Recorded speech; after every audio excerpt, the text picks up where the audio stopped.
I moved into the Sterling apartments to start over. It was a beautiful, high-end complex.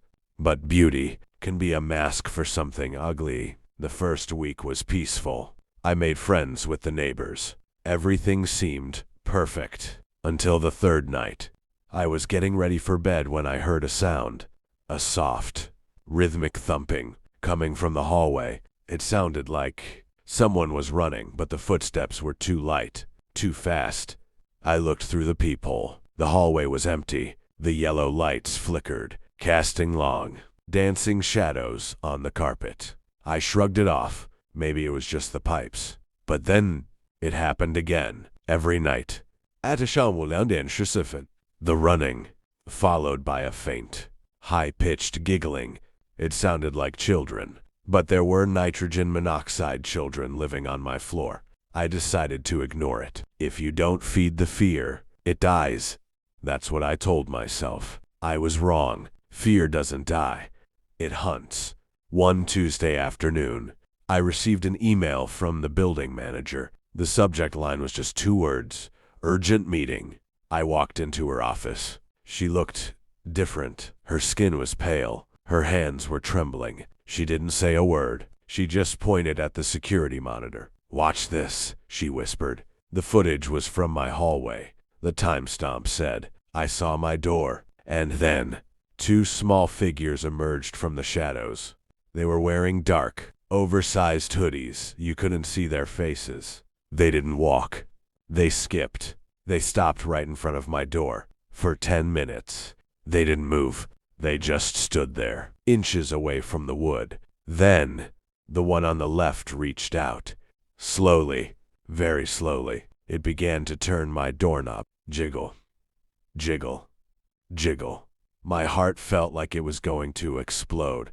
I remember being in bed that night, hearing nothing. But on the screen, they were trying to get in. Suddenly, both figures looked directly at the camera, even through the grainy black and white footage. I could see it. They didn't have eyes, just empty, black holes. And they were smiling. The manager turned off the screen. "We checked every other camera," she said, her voice cracking. "They never entered the building through the front door, and they never left. The voice you selected does not support this language. Please click the upper right corner to switch to another voice." "Where are they?" I asked. She looked at me, tears welling up in her eyes. "They are still in the building. They are waiting for you to sleep." I didn't go back to my apartment that day. I sat in my car for hours, staring at the building. It looked so normal, so elegant, but inside, something was rotten. The manager's words kept echoing in my head. "They're still in the building." I finally worked up the courage to go back up around 6 p.m. The sun was setting, casting a bloody, orange glow over the courtyard. I checked the locks on my door 3 times. I even pushed a heavy chair against the handle. I needed to know the truth. I started searching online, old news reports, local forums, anything. I spent hours scrolling through digital archives. And then, I found it. An article from 1994, Tragedy at Sterling Apartments. There was a photo. A woman, young and tired-looking, standing with 2 small children, a boy and a girl. They were wearing the same dark, oversized hoodies I saw on the camera. The article said the woman had lost her mind. She claimed the walls were talking to her. One night, she took her children into the building's basement, near the furnace. She told the neighbors they were going home. They were never seen alive again. The most chilling part, the apartment they lived in, was Unit 4B, my apartment. Suddenly, the power flickered. The hum of the refrigerator died. The lights went out. The apartment was swallowed by a thick, heavy darkness. I reached for my phone, but the battery was dead. It was at 90% just 10 minutes ago. I sat there, in the silence, listening to my own heartbeat. Thump, thump, thump, thump. And then, I heard it. A soft, wet, dragging sound coming from the hallway. Scritch, scritch, scritch. It stopped right outside my door. I held my breath. I didn't move a muscle. A tiny voice, thin and cold, whispered from the other side of the wood. "Mom, why did you lock the door?" My skin crawled. "I am not their mother. We're cold, Mom. It's so cold in the basement." Then the scratching started, but it wasn't on the door. It was coming from under the floorboards. Something was moving beneath my feet. I jumped onto the sofa, pulling my legs up. I looked down at the floor. In the dim moonlight, I saw the carpet bulging, like something small was crawling underneath it. The bulge moved from the door, toward the sofa, toward me. I grabbed a heavy glass vase from the coffee table. "Stay away," I screamed. The movement stopped. Silence for 5 long seconds. Then, a loud, violent banging started on the front door. It felt like the whole wall was going to collapse. "Let us in. Let us in. Let us in." The voices weren't sweet anymore. They were screaming, distorted, demonic sound that didn't belong to children. And then, the chair I had pushed against the door started to slide, slowly, inch by inch. Something, or someone, was pushing from the other side. The door was opening. The door groaned under the pressure. The heavy wooden chair was screeching against the floor, sliding, inch by inch. I was backed into the corner of the sofa, the glass vase trembling in my hands. Finally, the gap was wide enough. A small, pale hand reached through the opening. The skin looked blue, like it had been submerged in freezing water for a long time. The fingers were long, and the fingernails were gone. "Mom, why are you hiding?" The door swung open with a violent crash. The two figures stood there. The boy and the girl, in the pale moonlight. I could see their oversized hoodies were soaked.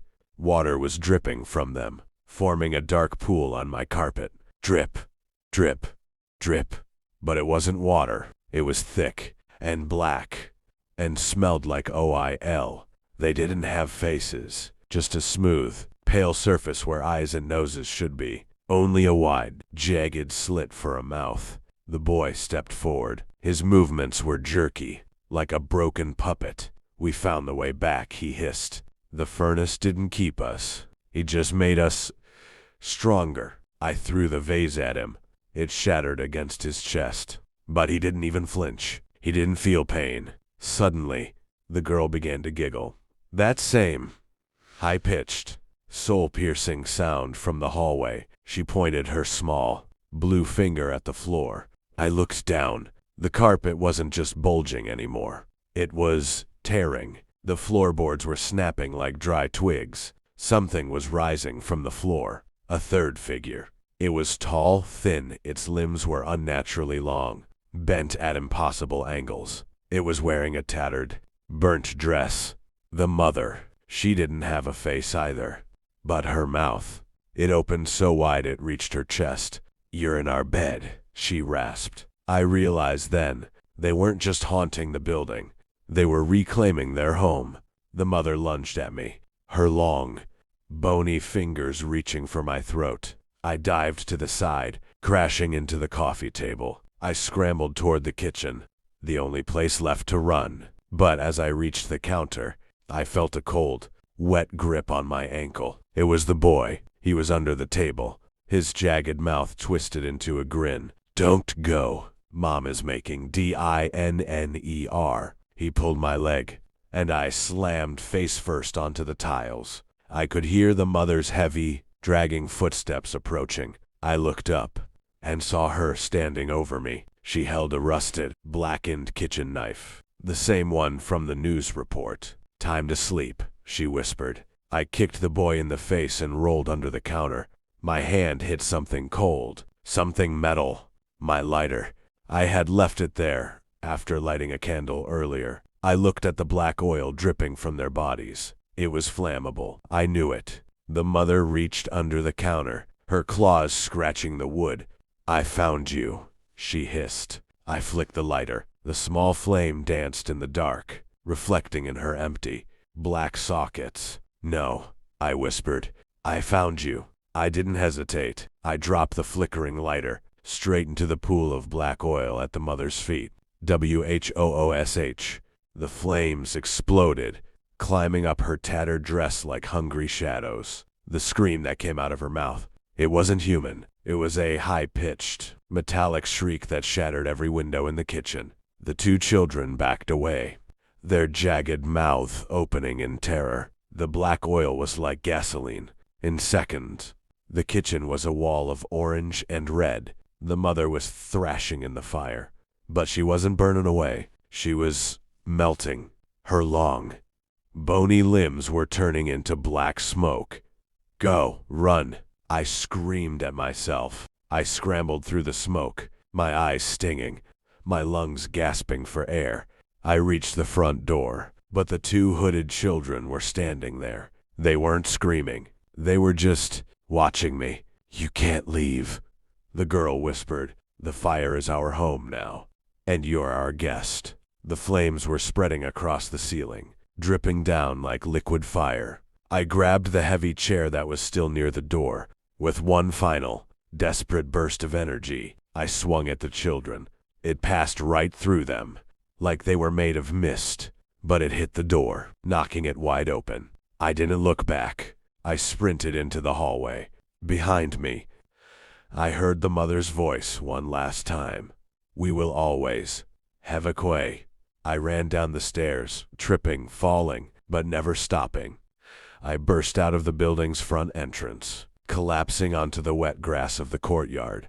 I looked up at the 4th floor. My apartment window was glowing with fire, but as the fire trucks pulled in and the neighbors gathered around, the fire suddenly vanished, just like that. 1 second the room was an inferno. The next, it was dark. The firemen rushed up to Unit 4B. 10 minutes later, they came back down. They looked confused. There's no fire, the captain told me. No smoke, no char marks, nothing. That's impossible, I yelled. The whole kitchen was burning. The captain shook his head. The apartment is perfectly fine, except for one thing. He handed me a small object they found on the kitchen counter. It was my lighter. It was cold, and next to it was a small yellow toy whistle, exactly like the one from the first story. I moved out that very night. I didn't even pack my clothes. I live in a small house now, far away from the city.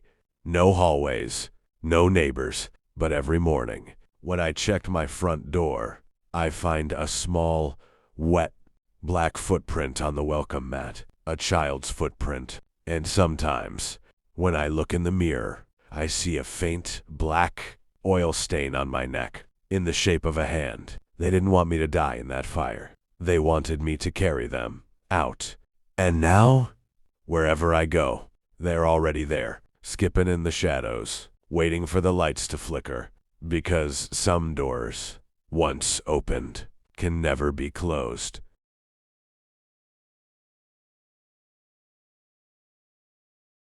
I never believed in the paranormal. To me, ghosts were just stories for kids. But last October, that changed. My friend Mark asked me to watch his place while he was away.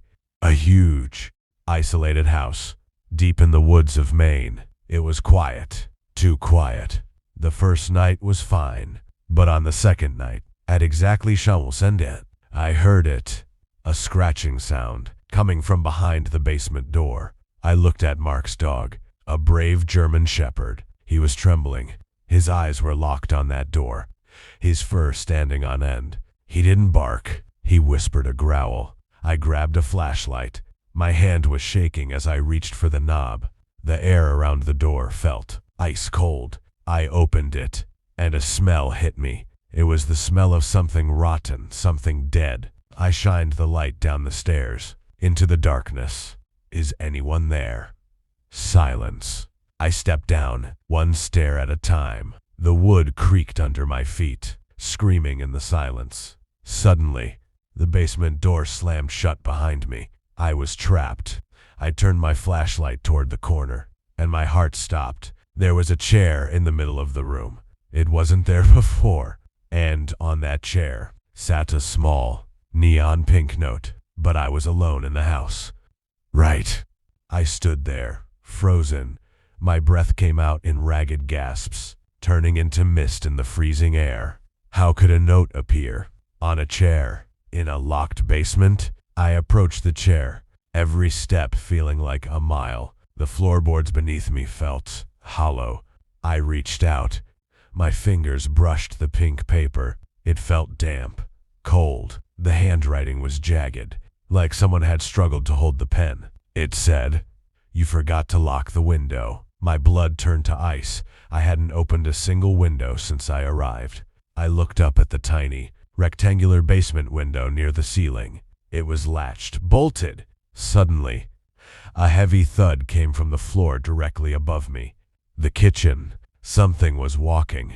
Heavy, slow, deliberate. The footsteps moved from the stove to the fridge and stopped right above the basement door. Silence for 10 agonizing seconds. Then, the scratching started again.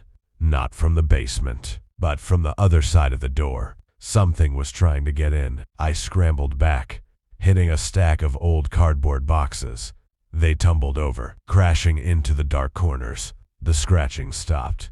A voice, low and distorted, whispered through the wood of the door. "I can smell your fear. It smells like dinner." I felt a surge of pure adrenaline. This wasn't a ghost. This was a monster. I looked around the dark basement for a weapon. Nothing but old tools and dust. Then, I saw it. A heavy iron crowbar, leaning against the far wall. I grabbed it, feeling the cold metal in my palm. But as I turned back toward the stairs, the flashlight flickered. No. Not no. The light died. Total darkness. In the black void, I heard the basement door slowly creak open. The footsteps began descending the stairs. 1, 2, 3. Each step sounded like a hammer hitting my heart. I retreated further into the shadows, holding the crowbar tight. "Mark, is that you?" I whispered, knowing the answer was nitrogen monoxide. The footsteps stopped halfway down. Then, a match was struck. A tiny, flickering flame illuminated a face. But it wasn't a face.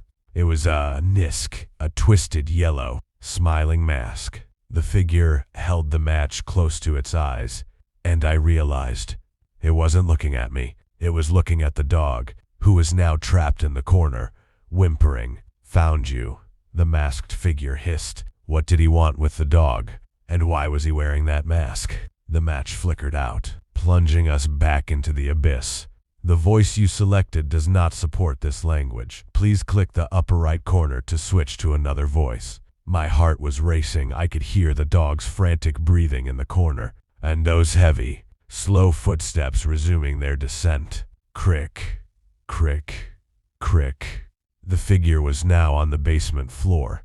I could feel his presence, a cold, suffocating energy filling the room. I gripped the crowbar until my knuckles turned white.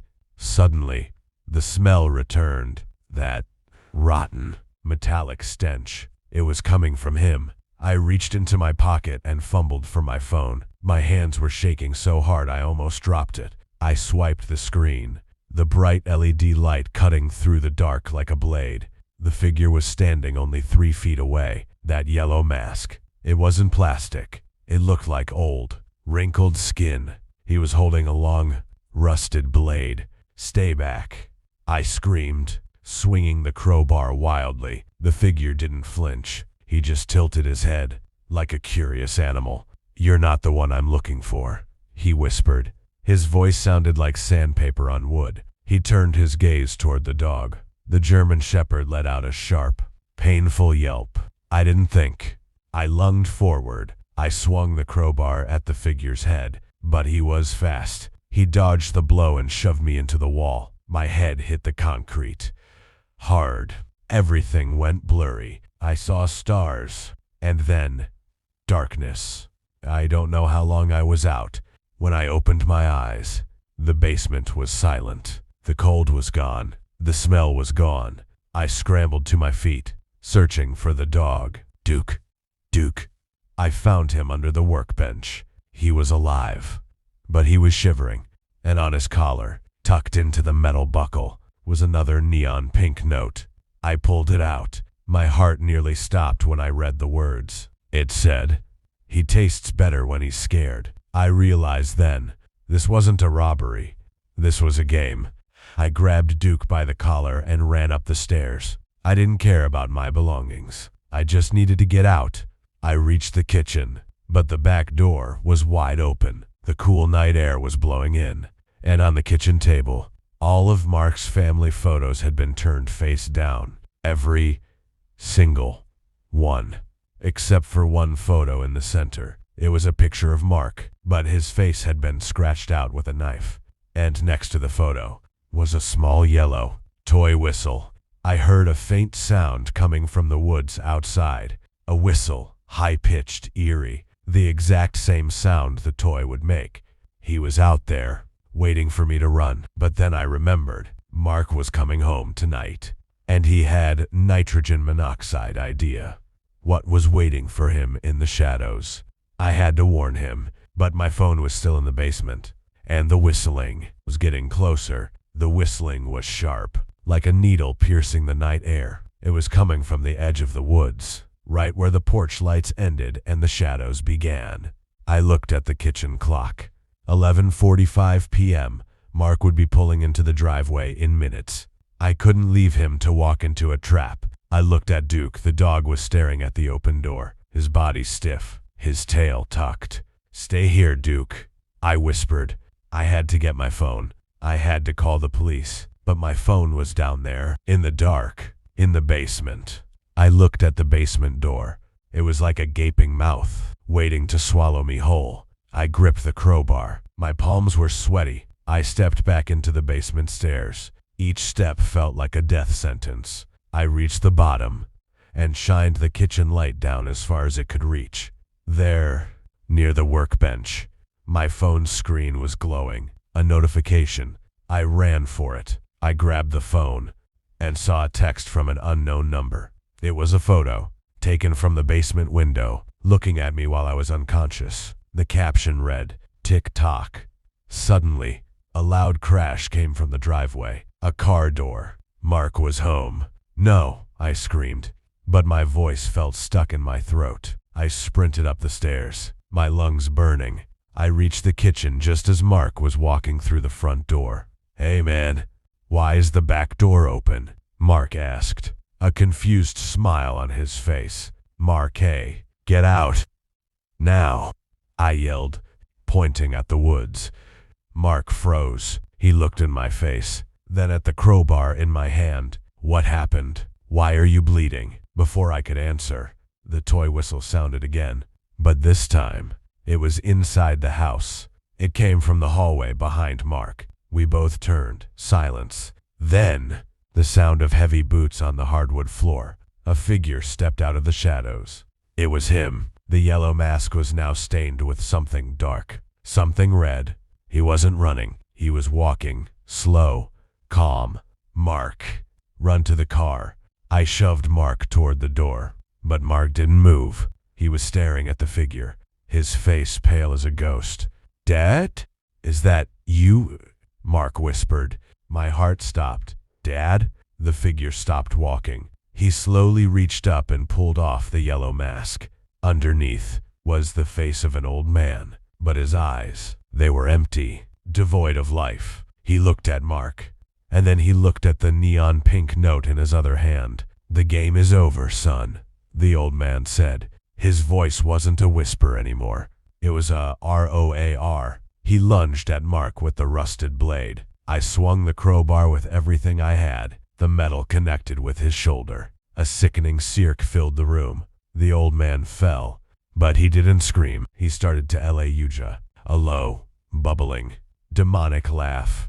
"You think a lock can keep me out? I built this house. I am part of the walls." I grabbed Mark's arm and dragged him outside. We jumped into his car and locked the doors. I dialed the Joyoyo, my hand shaking so much I could barely hit the buttons. We watched the front door of the house.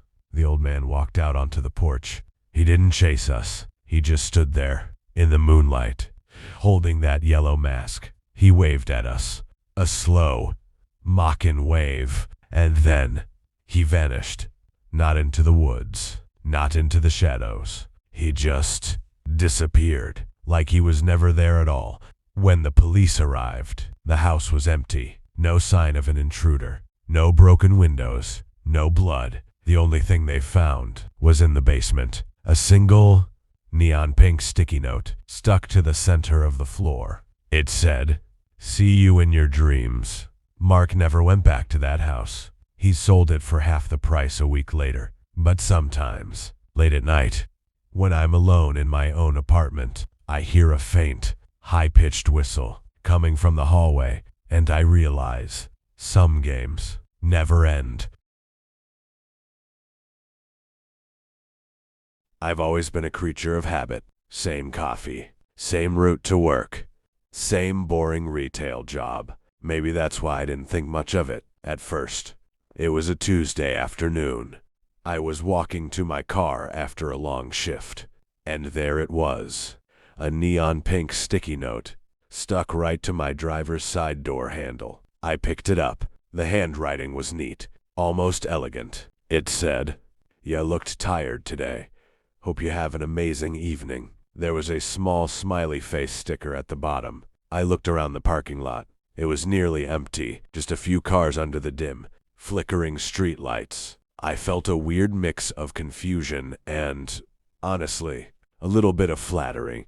Maybe it's someone from the warehouse, I thought. A secret admirer. I put the note in my pocket and drove home.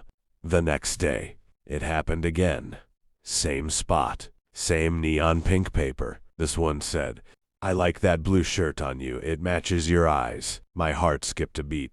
But this time, it wasn't from excitement. It was from unease. I was wearing a blue shirt, but it was under my store apron all day. How did they see it? I decided to play along. I'm not a brave man, but I was curious. I grabbed a pen and my own yellow sticky notes. I wrote, "Who are you?" and stuck it to my car before going into work. All day, I was distracted. Every time a customer walked in, I wondered, is it them? When I clocked out, I ran to my car. My yellow note was gone. In its place was a pink one. It's more fun if it's a surprise, don't you think? The flirtation felt heavy, like a hand resting too long on my shoulder. I drove home, constantly checking my rearview mirror. Every pair of headlights behind me felt like eyes, watching me. I pulled into my driveway, locked my front door, and sat in the dark. I didn't turn on the lights. I didn't want anyone to see I was home. That night, I had a nightmare. I was in a room made of glass, and thousands of pink notes were being stuck to the outside, until everything was pink. I woke up at 4 a.m., covered in cold sweat. I walked to the kitchen to get a glass of water. I passed the front door and stopped. The moonlight was shining through the small, decorative window at the top of the door. Something was stuck to the glass. Something bright. I approached it, my breath hitching in my chest. It was a neon pink sticky note on the inside of my house. It said, "You forgot to lock the back window. The end." And right next to the note was a small, yellow, toy whistle. I stood there, frozen in the middle of my kitchen. The back window was behind me, and in the silence of the night, I heard it, a soft, wet, shuffling sound, coming from the hallway leading to my bedroom. He was already inside. I couldn't move. My muscles felt like lead. The shuffling sound was getting closer. Slide, step, slide. It was coming from the shadows of the hallway, right where my bedroom door stood open. I looked at the pink note on the door, then at the yellow whistle. My mind was screaming, "Are you in?" But where? The back window was open. He was in the hallway. I was trapped in the kitchen.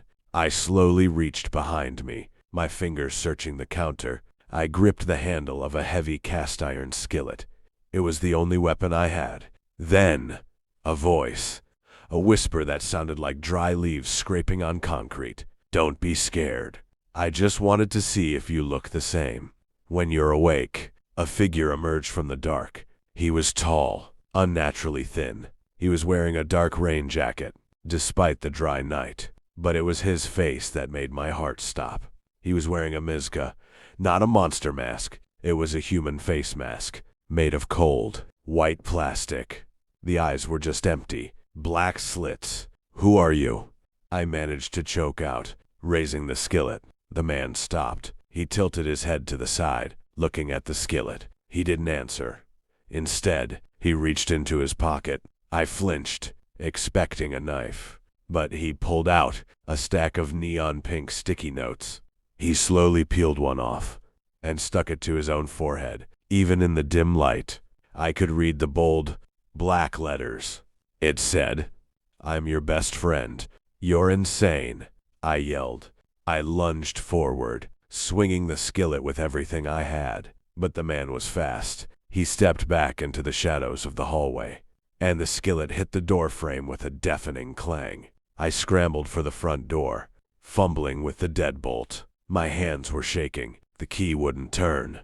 "I wouldn't do that," the man whispered from the dark. "I already changed the locks while you were at work." I froze. I tried to turn the knob. It was solid, unmoving. He had trapped me in my own house. "What do you want?" I cried out, tears of pure terror blurring my vision. The man walked back into the light. He was holding the yellow whistle now. He put it to his lips and blew.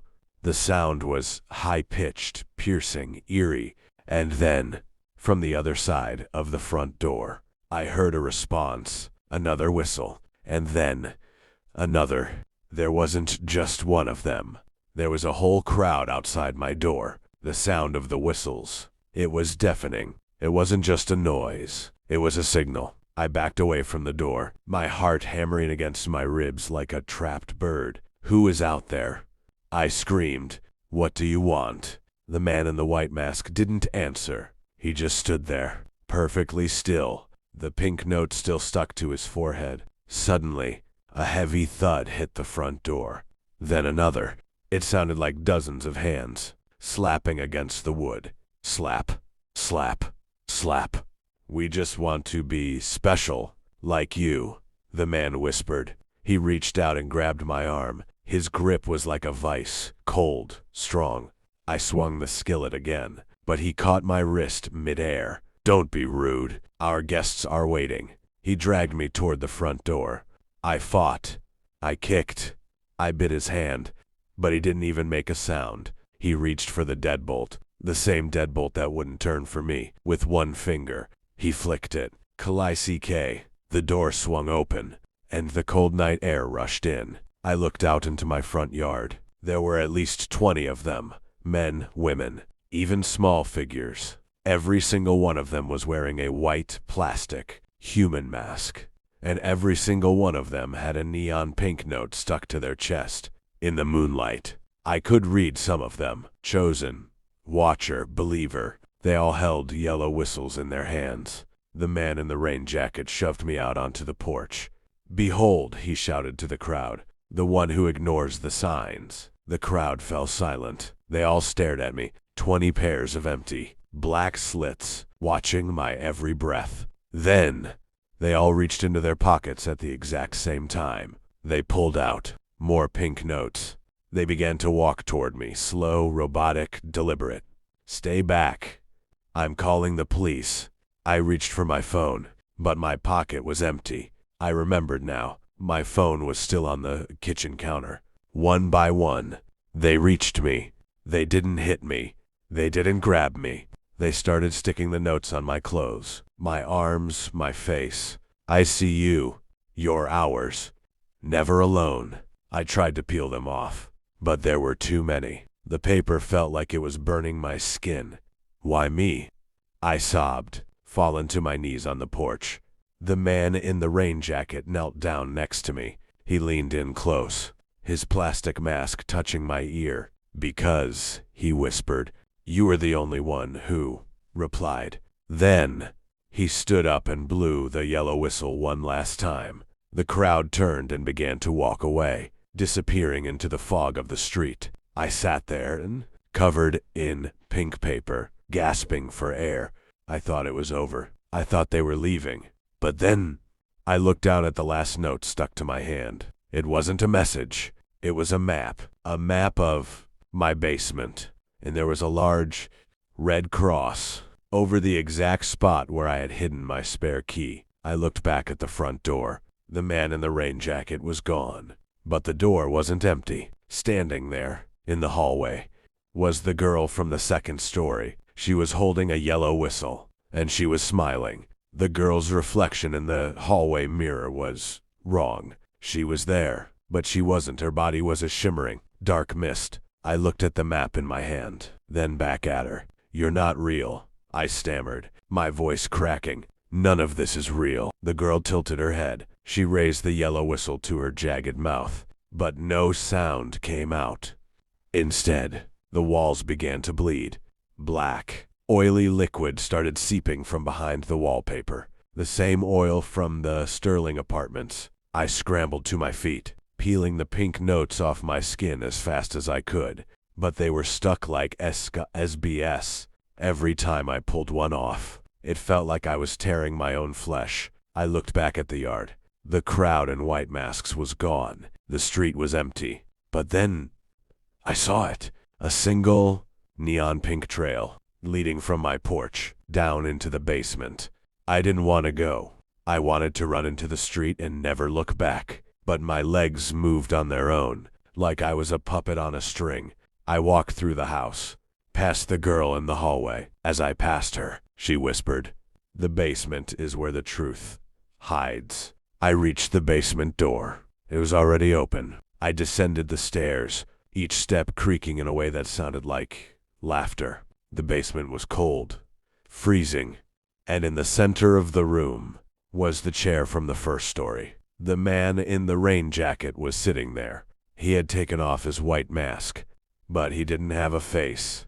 His head was just a giant, glowing, neon pink square. "Welcome home." The square pulsed with light as he spoke. I looked at the spot on the floor, the one marked on the map. I knelt down and pulled up the loose floorboard. There was no key. There was only a small, wooden box. I opened it. Inside were hundreds of photos. Photos of Mark, photos of the woman from the apartments, and photos of me. We were all connected. We were all part of the same story. "We are the narrators," the man with the pink head said. "And you are the ink." Suddenly, the basement walls began to collapse, not into rubble, but into paper. Thousands of pink sticky notes began to swirl around me, a cyclone of paper and ink. I felt myself disappearing, my hands, my arms, turning into words. I looked at my chest. A final note was appearing there, written in my own handwriting. It said, "To be continued." I woke up with a jolt. I was in my car, in the parking lot of my job. The sun was shining. It was a beautiful Wednesday afternoon. "It was just a dream," I whispered, wiping the sweat from my forehead. "Just a horrible, long dream." I reached for my door handle to get out, and then I stopped. Stuck to the inside of my windshield was a neon pink sticky note. It was blank, but next to it, sitting on the dashboard, was a small yellow toy whistle. I picked it up, and I realized I wasn't in my car. I was in the thumbnail of a video, and somewhere out there, someone was just about to click play.